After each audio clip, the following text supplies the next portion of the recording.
5 canned reports to start your Moodle reporting with. This Moodle Analytics tool comes with a set of useful canned reports or default reports.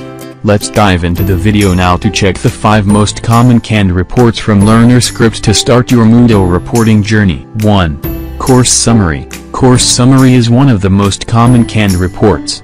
Since the Moodle platform is primarily course-based, this default report on LearnerScript is even more useful. In this report, drill down each metric such as enrollments, activities, assignments, grades, time spent, etc., to evaluate your course further. In addition to this, do the comparative analysis of courses side by side. It will help you know why a certain course is faring well and why others do not. 2. Learner Summary. This canned report on LearnerScript shows the complete learning process of your learners. The metrics include his enrolled courses, in-progress ones, completed courses, badges, grades, etc. Drill down some of the components of the Learner Summary to get more insights from their learning.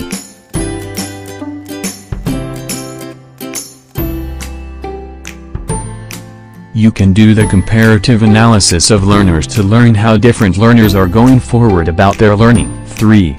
Quiz Summary. In this report, you will see the highlights of all your quizzes as the Moodle Teacher Report, role.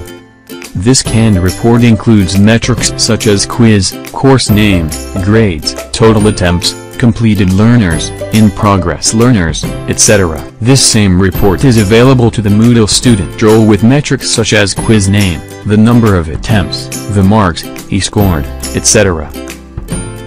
4. Assignment Summary.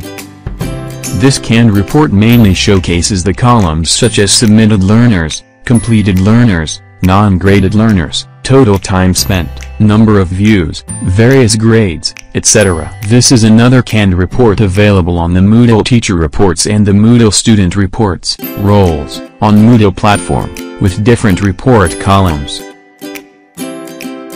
5. SCORM Summary. This Moodle report is another important and frequently asked report. This SCORM Summary report can be available to the Moodle admin, teacher, and student roles. Coming to the Moodle Teacher Reports, you can see this report with columns such as the name of the SCORM course, completed learners, number of attempts, various grades, total time spent, and the number of views. If you require, you can customize this SCORM Summary report so that you can compare the SCORM reports side by side. That's all about the 5 most common Moodle reports. All these reports are available on LearnerScript as the default reports. Also, these are custom friendly. If you want to customize any column, it's absolutely possible on LearnerScript.